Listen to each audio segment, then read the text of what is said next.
अस्सलामुअलैकुम व्यूअर्स। अब हम डिस्कस करेंगे एनईडी पास पेपर सीरीज़ की वीडियो नंबर 4। इससे पहले जो हमने डिस्कस करे थे वो डिस्कस कर रहे थे 198 के, 2000 के, 2000 के और 2001 के। अब हम डिस्कस करेंगे 2002 का जो पास पेपर था एनईडी का, वो डिस्कस करेंगे। पहला सवाल जो है वो लिया गया है इंटीग्रेशन से। अब इंटीग्रेशन के अंदर दो केसेस आते हैं।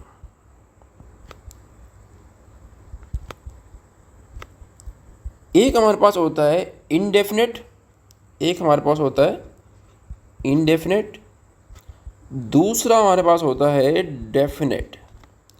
कितने केस होते हैं? दो केस होते हैं। एक हमारे पास डेफिनेट और दूसरा हमारे पास इनडेफिनेट। इनडेफिनेट के अंदर क्या होता है कि हम जो है सिर्फ फंक्शन का इंटीग्रेशन लेते हैं, कोई हमारे पास लिमिट नहीं होती।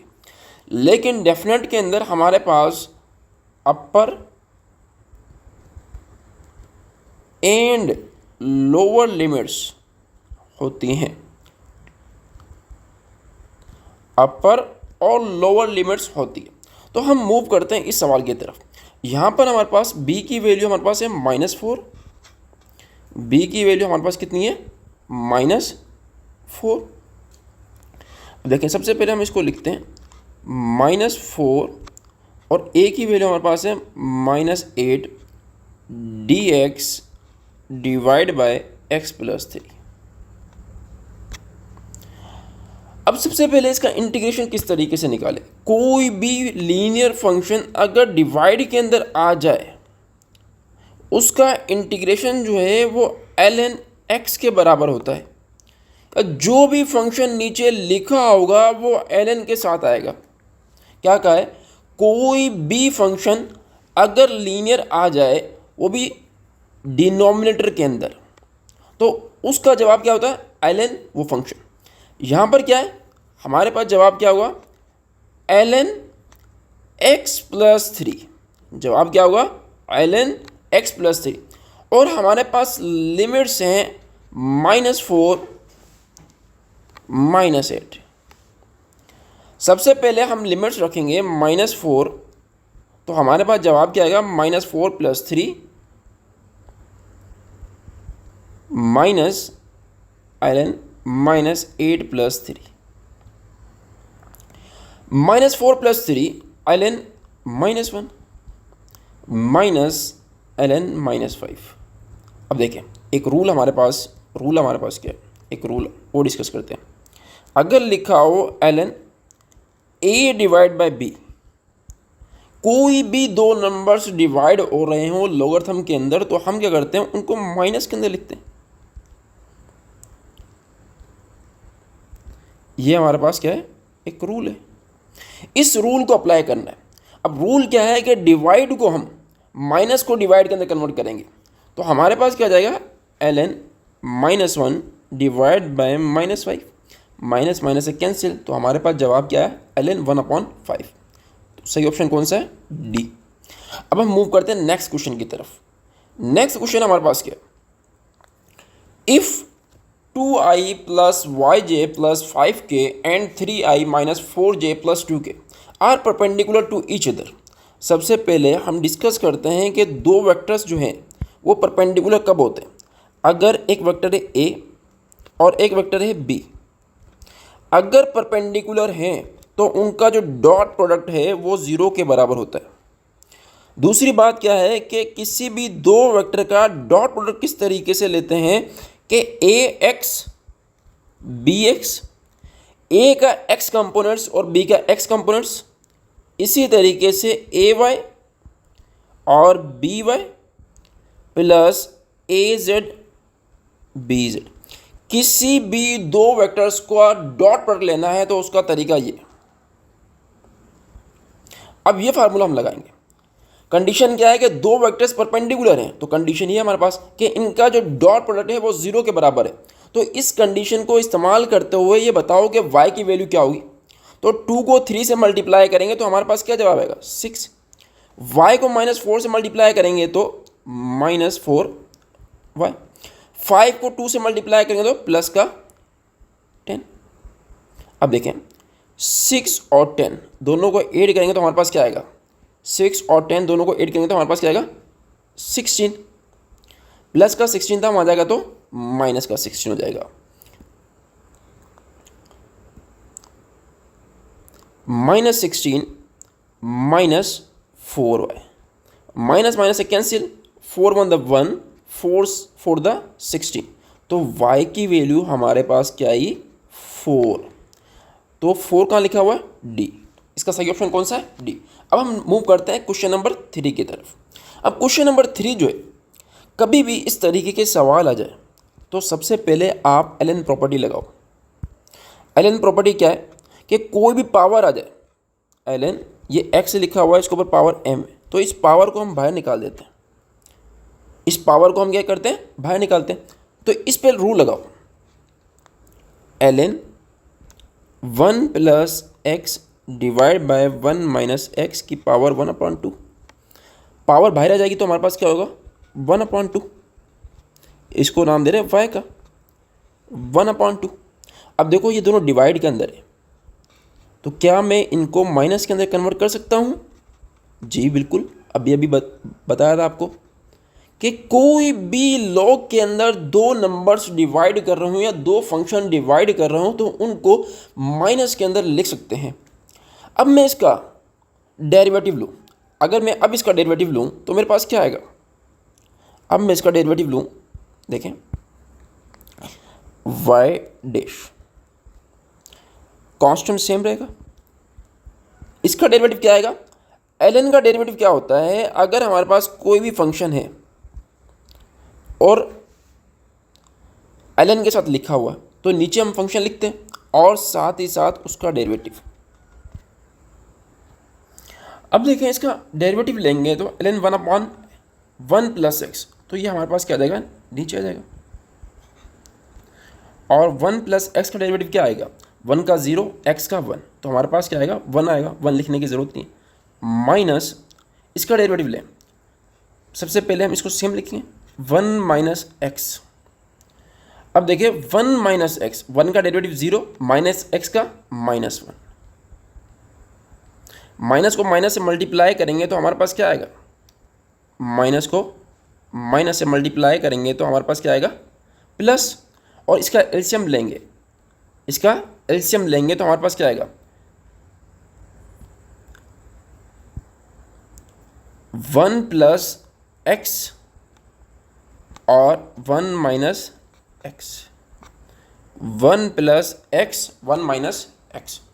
अब देखो ये इससे मल्टीप्लाई होगा 1 minus X plus 1 plus X, minus X और plus X cancel, 1 plus 1 2, 1 plus 1 2, हमारे पास क्या आ जाएगा 1/2 इक्वल टू वाई डैश। तो हमारे पास आ गया 2 डिवाइड बाई 2। एक दफ़ा प्लस के अंदर एक दफ़ा माइनस के अंदर तो हमारे पास क्या लगता है a square minus B square का फार्मूला, 2 2 से कैंसिल, तो हमारे पास रिजल्ट क्या आ गया 1 माइनस एक्स स्क्वायर। हमारे पास रिजल्ट क्या आ गया 1 माइनस एक्स स्क्वायर।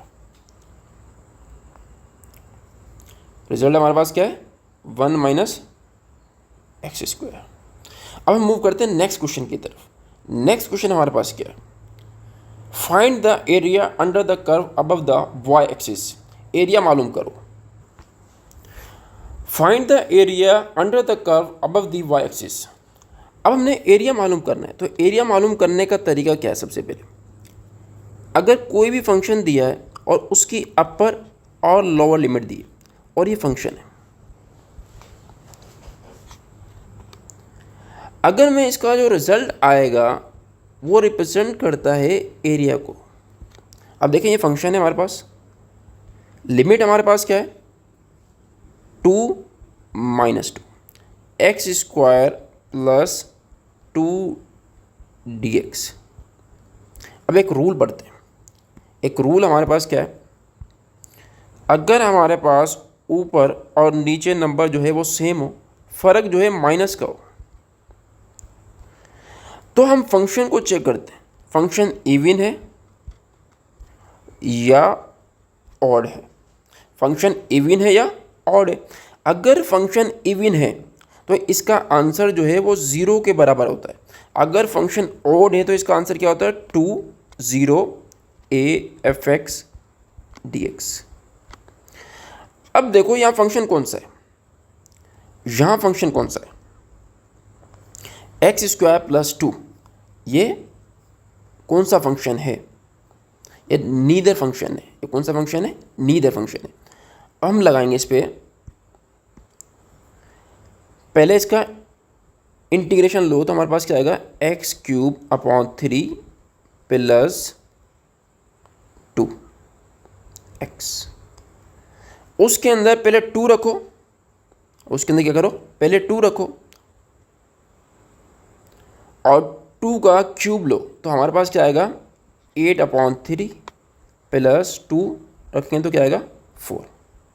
क्यों, हमने अपर और लोअर लिमिट लगानी है, अपर और लोअर लिमिट। माइनस, अब देखो -2 रखेंगे तो हमारे पास क्या आ जाएगा, प्लस का -8/3 और माइनस का 2, माइनस का 2।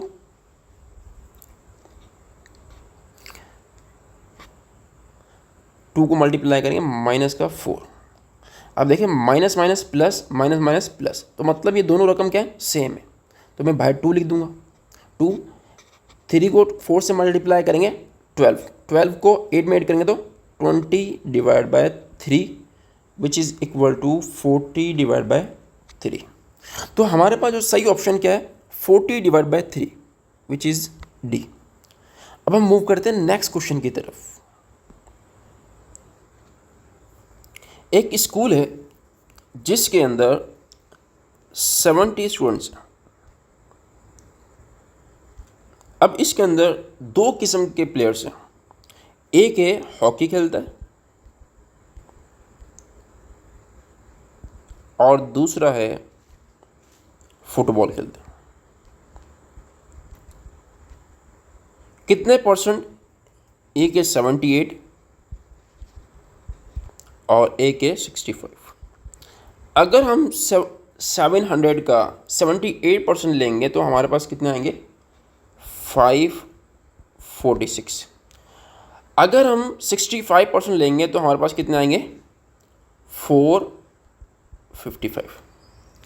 अगर हम इनको टोटल करें, इनको अगर हम ऐड करें तो हमारे पास 546 455 ऐड करेंगे तो हमारे पास कितना आएगा, 1001। अब हमारे पास कंडीशन क्या दी है, how many students play both. अब देखो टोटल स्टूडेंट्स हमारे पास कितने थे, 7। अगर 1001 में से 700 माइनस कर दें तो हमारे पास क्या आता है, 3301। ये 301। इसका मतलब क्या है, इसका मतलब ये है कि ये स्टूडेंट जो हैं वो हॉकी भी खेलते हैं और फुटबॉल भी खेलते हैं। कभी भी अगर इस तरीके के सवाल आ जाए तो आप क्या करोगे, दोनों के टोटल निकालोगे, उनको ऐड करोगे और जो रिज़ल्ट आया है उसको पुराने वाले टोटल में से माइनस कर दोगे। जो आंसर आएगा वो नंबर शो करेगा कि ये बंदे जो हैं इतने दोनों काम करते हैं। अब हम मूव करते हैं नेक्स्ट क्वेश्चन की तरफ। If the position vector for A is i - 3j and position vector of b is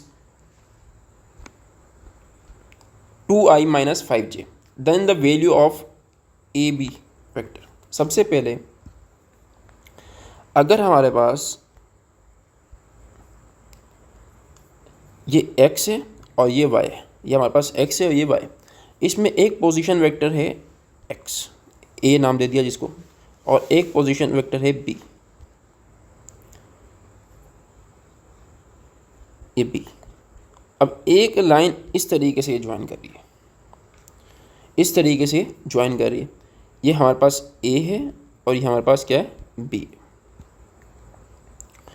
ये हमारे पास a है, ये b। अब देखो ये वेक्टर है, इसका मतलब क्या है कि ए बी ये बराबर होता है बी माइनस ए के। बी हमारे पास कितना है, 2i, इसके बी माइनस ए वेक्टर।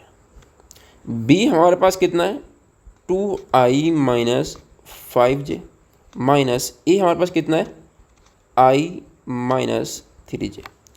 अब 2 में से 2i माइनस आई, हमारे पास क्या बचेगा, i minus 5j minus minus plus, तो हमारे पास क्या बचेगा, माइनस 2j। तो हमारे पास a से b वेक्टर जो आया है वो आया है i माइनस 2j।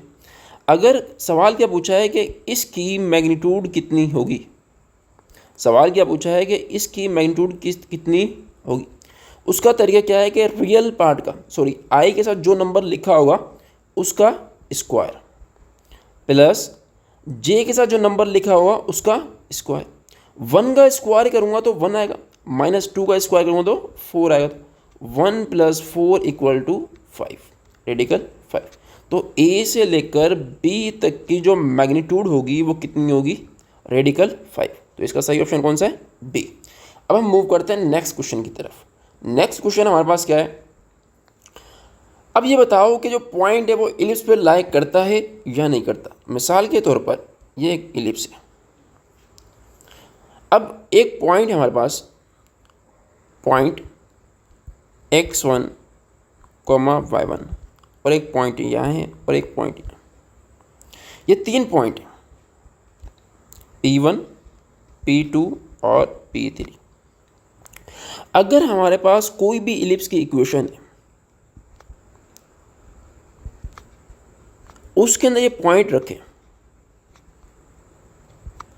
अगर आंसर जो है वो 0 आ जाए तो वो रिप्रेजेंट करता है पॉइंट 2 को, मतलब ऑन द इलिप्स। वो क्या होता है, ऑन द इलिप्स। क्या होता है, ऑन द इलिप्स। क्या होता है, ऑन द इलिप्स। अगर आंसर जो है वो लेस देन 0 आ जाए तो ये क्या होता है, इनसाइड इलिप्स, इनसाइड। अगर आंसर जो है वो ग्रेटर देन 0 आ जाए तो ये क्या होता है, आउटसाइड। ये क्या होता है, आउटसाइड। जो पॉइंट होता है वो इलिप्स से बाहर होता है। तो अब ये कंडीशन अप्लाई करेंगे, इस पॉइंट को इस इक्वेशन में रखेंगे। इक्वेशन हमारे पास क्या है, 7x² प्लस 5y² प्लस का 2 तक आ जाएगा तो माइनस का 2, 7x², x हमारे पास कितना है, ये x है, ये हमारे पास y, 5 का स्क्वायर प्लस 5y हमारे पास कितना है, माइनस 4 का स्क्वायर इक्वल टू 2। 5 का स्क्वायर करेंगे तो 25, 25 को 7 से मल्टीप्लाई करेंगे तो हमारे पास क्या आएगा, 25 को 7 से मल्टीप्लाई करेंगे तो 175। माइनस 4 का स्क्वायर करेंगे तो हमारे पास क्या आंसर आएगा, 20 को 5 से मल्टीप्लाई करेंगे तो 100, प्लस का 2 तो वहाँ जाएगा तो माइनस का 2। तो हमारे पास जवाब क्या आएगा, 273 ग्रेटर देन 0।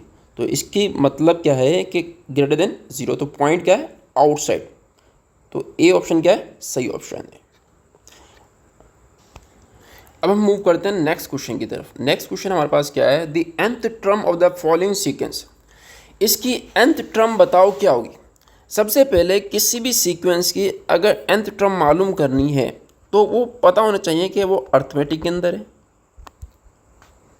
या ज्योमेट्रिक के अंदर है या हार्मोनिक के अंदर है। तो ये सीक्वेंस किसके अंदर है, हार्मोनिक के अंदर है, ज्योमेट्रिक के अंदर है, अर्थमेटिक के अंदर। अब देखो 2 के अंदर 3 ऐड करेंगे तो 5, 5 के अंदर 5 ऐड करेंगे तो 10 आ रहा है, मतलब ये अर्थमेटिक के अंदर नहीं है। क्यों, अर्थमेटिक क्या होती है, कोई भी ऐसी सीक्वेंस जिसके अंदर एक फिक्स्ड नंबर ऐड करने से नेक्स्ट टर्म मिले। यहाँ पर 3 ऐड करने से मिल रही है, यहाँ पर 5, तो ये फिक्स्ड नंबर नहीं हुआ। अब इस तरीके के क्वेश्चन को किस तरीके से टैकल करना है। आसान तरीका क्या है कि आप n की जगह 1 रखो, n की जगह 2 रखो और n की जगह 3 रखो। किसके अंदर, जो दी गई सीक्वेंस है, जो दी गई सीक्वेंस है जनरल टर्म से। यहाँ पर n की जगह 1 रखूँगा 2 आएगा, यहाँ पर n की जगह 1 रखूँगा 2 आएगा, यहाँ पर भी 1 रखूँगा 2 आएगा, यहाँ पर भी 1 रखूँगा तो 2 आएगा। अब हम मूव करते हैं, पहली कंडीशन में तो सारे वैलिड हैं। अब 2 रखो, 2 रखोगे तो क्या आएगा 3, तो ये कैंसिल हो गया। अब यहाँ 2 रखोगे तो क्या आएगा 6 - 1 5, तो ये यहाँ तक तो सही हो गया। यहाँ पर 2 स्क्वायर 4 5, यहाँ पर 4 to the 8 - 6, ये कैंसिल। अब 2 ऑप्शन बचे मेरे पास। अब यहाँ तक हमने फॉलो कर लिया। अब n की जगह 3 रखो, 3 रखूँगा तो 3 5 × 15 -1, तो हमारे पास क्या आएगा 14, तो ये क्या सही है, गलत।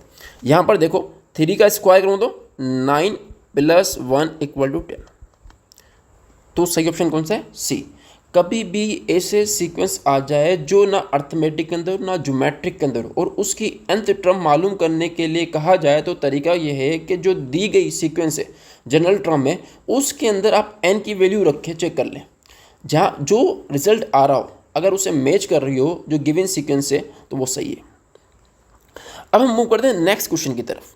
नेक्स्ट क्वेश्चन हमारे पास क्या है, सबसे पहले हम मूव करते हैं, अगर ओमेगा की कोई भी पावर आ जाए तो हम क्या करते हैं, इसको 3 से डिवाइड करते हैं, 3 से डिवाइड करते हैं।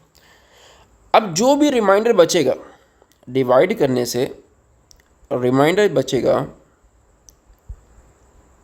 वो इसकी पावर होगी, वो इसकी पावर होगी। अब देखो यहाँ पर ओमेगा 14 है, 14 को 3 से डिवाइड करेंगे तो हमारे पास क्या बचेगा, ओमेगा 2 बचेगा।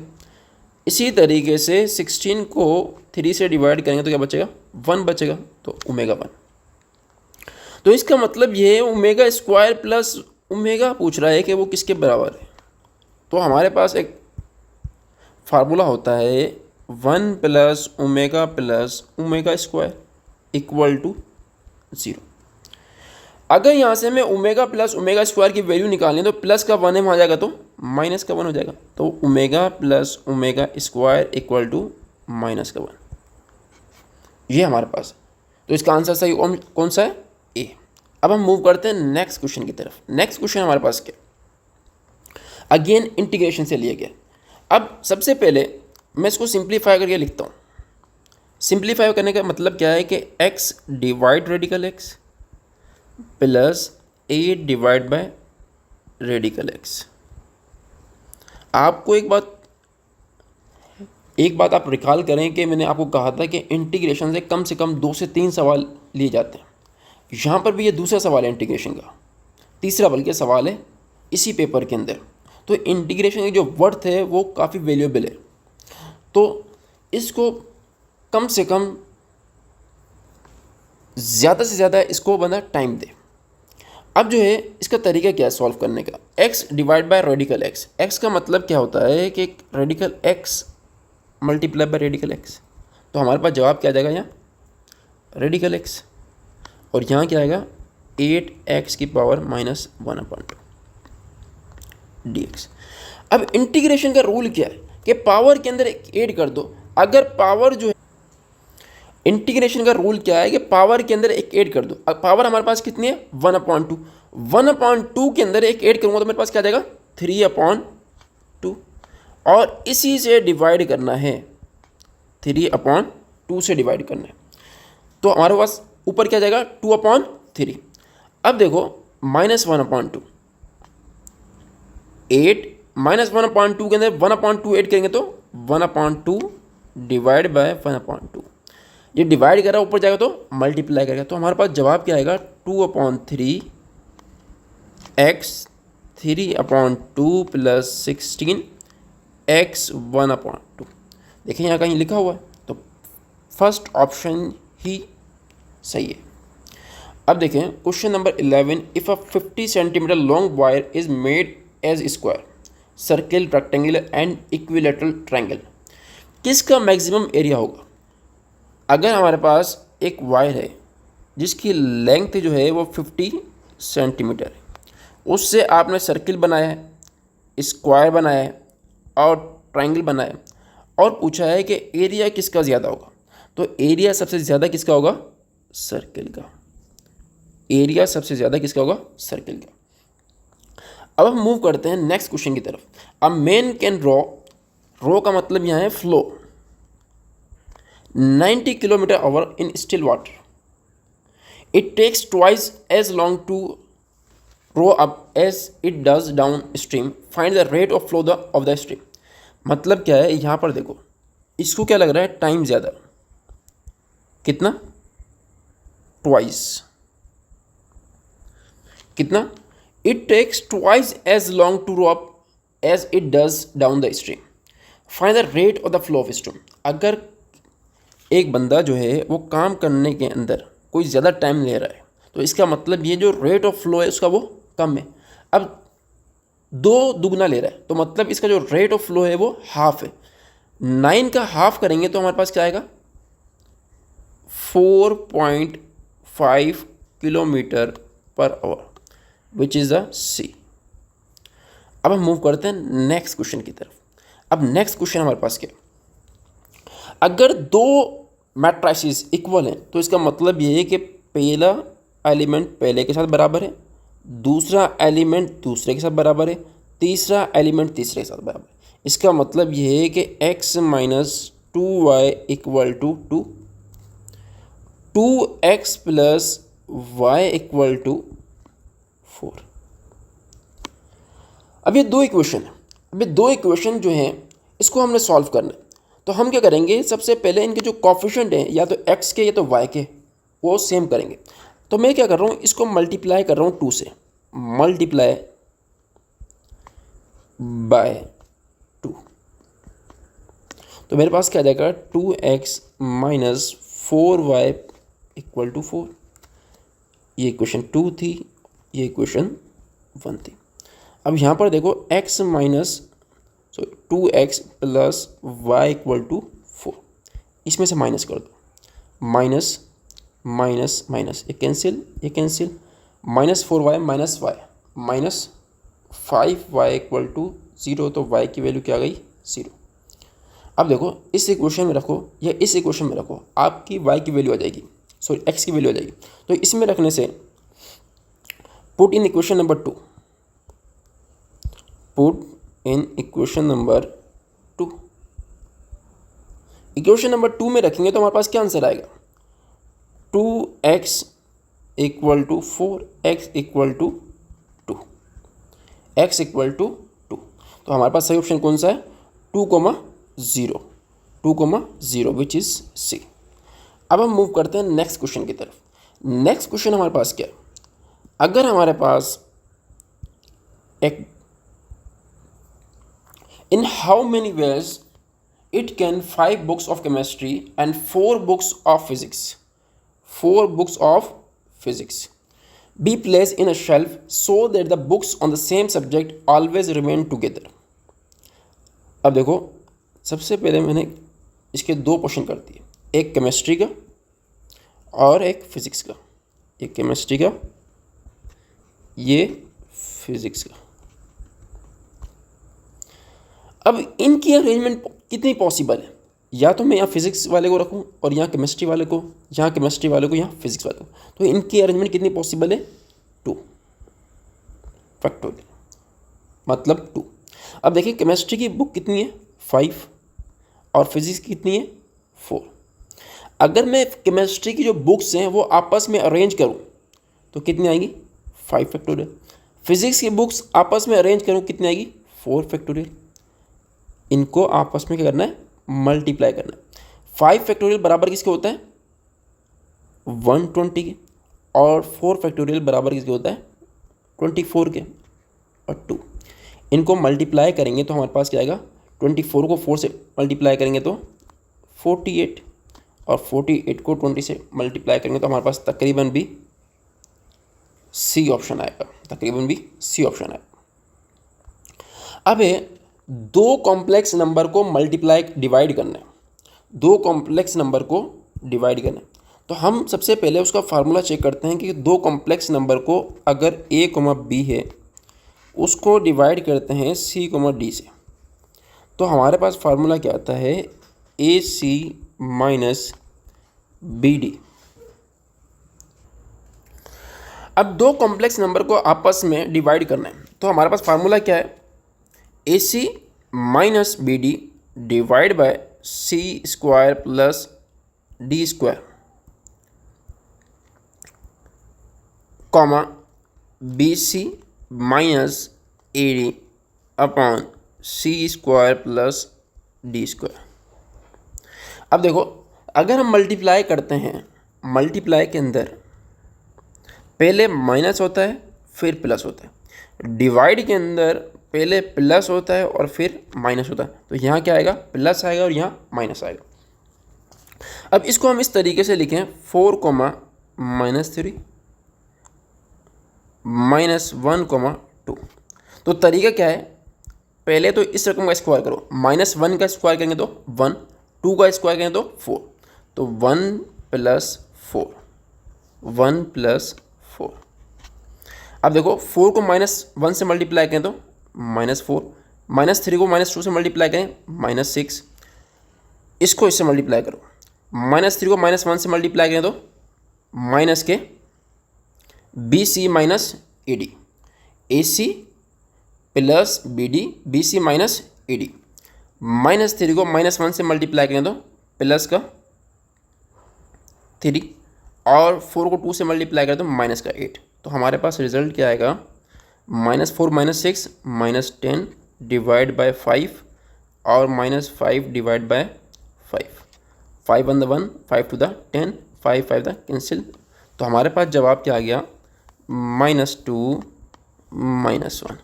तो सही ऑप्शन कौन सा है, -2 -1।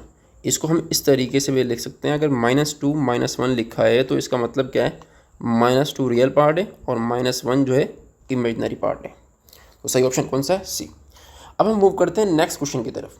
A committee of 3 women and 2 men is to be formed from a pool of 11 women and 7 men. How many different committees can be formed? सबसे पहले इस पे लगेगा कॉम्बिनेशन। क्यों, कभी भी ग्रुपिंग आ जाए, ग्रुपिंग और सिलेक्शन या arrangement without order, arrangement without order, इन सारे केसेस के लिए हमारे पास जो रूल्स हैं वो हैं कॉम्बिनेशंस के। अब कॉम्बिनेशन क्या बोलता है कि 11 वुमेन में से हमने 3 सेलेक्ट करनी है, तो उसका तरीका क्या होगा, 11 3 और 7 में से हमने 2 सेलेक्ट करने।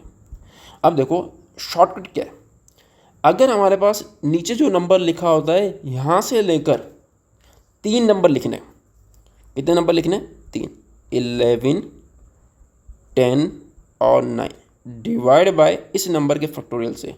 3 का फैक्टोरियल बराबर किसके होता है, 3 का फैक्टोरियल बराबर किसके होता है, 6 के। तो हमारे पास क्या जाएगा 6। अब देखो यहाँ से कितने नंबर लिखने, 2, क्यों, नीचे नंबर क्या लिखा हुआ है, तो 7 डिवाइड बाई 2, 6 से कैंसिल और हमारे पास 2 1 द 1, 2 5 द 10। अब इन सबको मल्टीप्लाई करेंगे तो हमारे पास जवाब क्या आएगा, ए। अब हम मूव करते हैं क्वेश्चन नंबर नेक्स्ट क्वेश्चन की तरफ। अब क्या है, find the point of intersection of the line. अब 2 लाइन्स हैं, सेम सवाल हमने किया हुआ है, 3x + 4y = 6 और नीचे हमारे पास क्या है, 2x + 5y = 1। माइनस का 1 था, वहाँ लेके हमें प्लस का 1। अब देखो इनके जो कॉफिशिएंट है वो सेम करने हैं आपने, जो कॉफिशिएंट है वो सेम करने हैं आपने। किस तरीके से सेम करेंगे हम, किस तरीके से हम सेम करेंगे। अब इसको मैं नाम दे रहा हूँ 1 का, इसको नाम मैं दे रहा हूँ 2 का। अब देखो जो नंबर्स यहाँ लिखा हुआ है वो इससे मल्टीप्लाई कर दो और जो यहाँ नंबर लिखा हुआ है इससे मल्टीप्लाई कर दो। इस पूरी इक्वेशन 1 को मैं 2 से मल्टीप्लाई करूँगा तो मेरे पास क्या जाएगा, 6x + 8y = 12। और इसी तरीके से इसको मैं 3 से मल्टीप्लाई करूँ तो 6x + 15y = 3 और आपस में माइनस कर दो। क्यों? माइनस करने से ये कैंसिल होंगे, माइनस करने से कैंसिल होंगे, माइनस माइनस माइनस, तो हमारे पास क्या बचेगा? ये कैंसिल। 8 माइनस 15, 8 माइनस 15, 8 माइनस 15 हमारे पास कितना बचेगा? -7y equal to 9। तो y की वैल्यू हमारे पास क्या आ गई? -9/7। अब हम मूव करते हैं नेक्स्ट पार्ट की तरफ। नेक्स्ट पार्ट क्या है? x की वैल्यू। अब देखो यहाँ पर ये दो ऑप्शन सही है। x की वैल्यू क्या आएगी? x की वैल्यू चाहे आप इससे निकालें चाहे इससे निकालें, मैं क्वेश्चन नंबर 2 से निकालता हूँ। क्यों? वो आसान पड़ेगी। 2x + 5, y की वैल्यू क्या है? 9/7 इक्वल टू 1। 5 को 9 से मल्टीप्लाई करेंगे 45, माइनस का 45 वहाँ जाएगा तो प्लस का 45, तो हम क्या लिखेंगे? 1 - 45/7 इक्वल टू 2x। 7 को मल्टीप्लाई करेंगे 1 से और -45, तो हमारे पास कितना बचेगा? 7 को मल्टीप्लाई करेंगे 7 - 45, तो हमारे पास क्या बचेगा?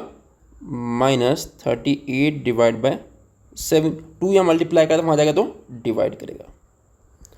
अब देखें, 2 1 द 1, 2 9 द 19 द 38, तो इसके अंदर कोई भी ऐसा सही ऑप्शन नहीं है। सॉरी प्लस का, माइनस का तो वहाँ जाएगा तो प्लस का। 7 + 45, तो हमारे पास आंसर क्या आएगा? 52। 52 divide by 7 multiply by 2, 2 1 the 1, 2 26 the 52, तो सही ऑप्शन कौन सा है? डी। सही ऑप्शन कौन सा है? डी।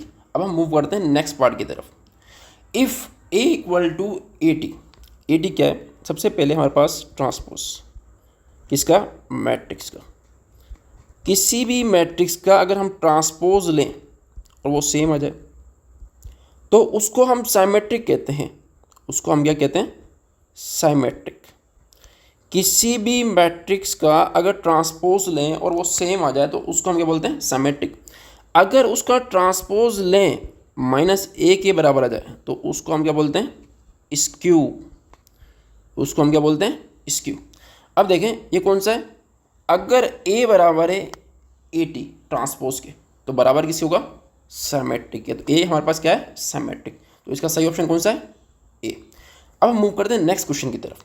अब देखो, अगर मैं लिमिट का सवाल आ जाए तो हम क्या करते हैं? पहला ऑप्शन क्या होता है? पुट। लिमिट पुट करो, -4 रखेंगे तो ये 0 और ऊपर भी 60 - 16 0/0, तो उसके लिए रूल क्या है? L Hôpital. अब जो है x² का डेरिवेटिव ले लो, ऊपर वाले का डेरिवेटिव और नीचे वाले का डेरिवेटिव। इसका डेरिवेटिव लेंगे तो क्या आएगा? 2x और नीचे वाले का लेंगे तो 1। अब इसमें लिमिट पुट करो, लिमिट x टेंड्स टू -4। अब x की जगह -4 रखेंगे तो हमारे पास जवाब क्या आएगा? -8। अब हम मूव करते हैं नेक्स्ट क्वेश्चन की तरफ। नेक्स्ट क्वेश्चन हमारे पास क्या है? The derivative of 1/x² with respect to x। अगर 1/x² का डेरिवेटिव लेना है तो मैं इसको लिखूँगा किस तरीके से? x की पावर -2, -2 बाहर आ जाएगा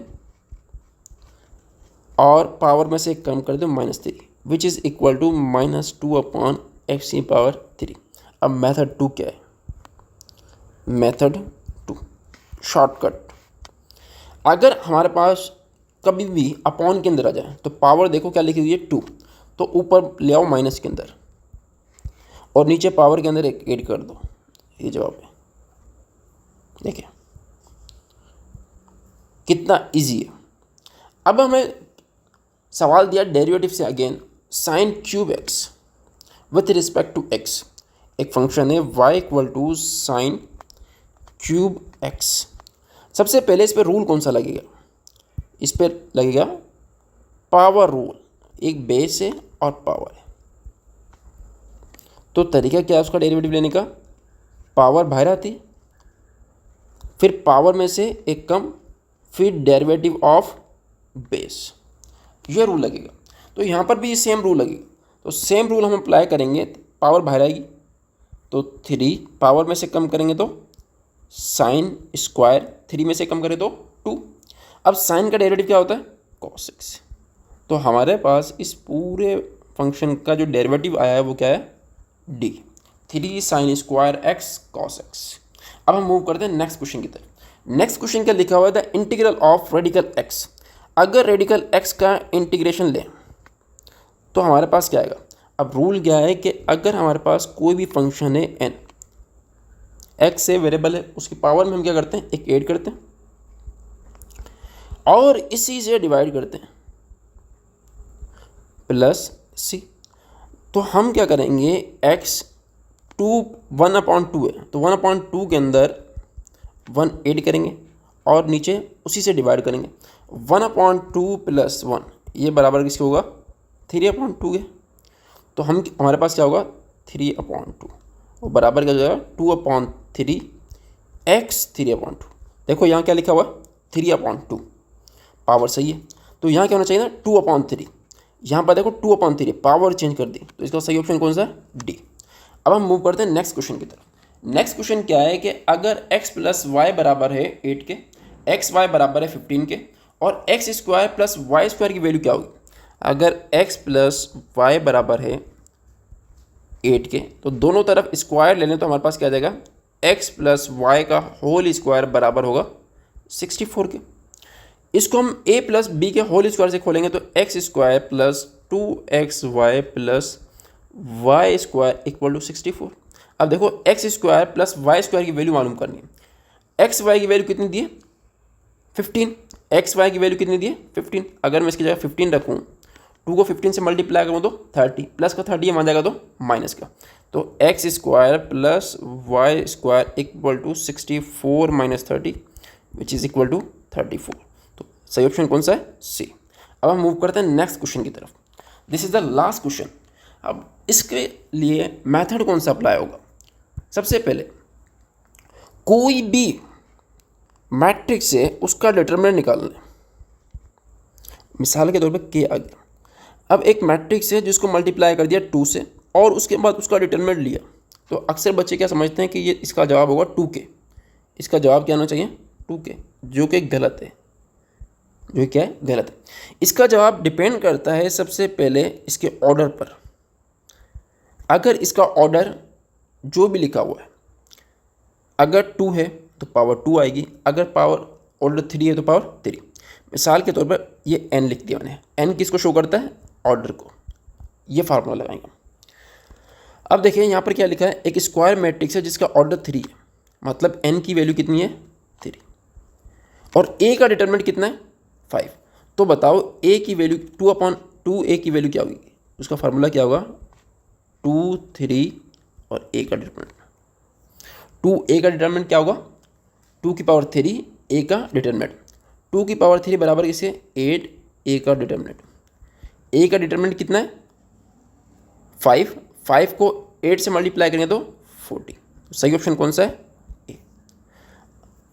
इसी तरीके से हमारी जो ये वीडियो ही कंप्लीट हो गई। इसके अंदर हमने सारे जो जितने भी सवाल थे 2002 के वो हमने डिस्कस कर लिए इक्वेटली के साथ। अब हम मूव करेंगे नेक्स्ट वीडियो में। अब बेहतर ये है कि ये हम आपको बता दिया है किस तरीके से सॉल्व हुए। ये आप खुद से प्रैक्टिस करें और जितनी प्रैक्टिस आप करेंगे उतना ही आपके लिए बेनिफिट्स होंगे।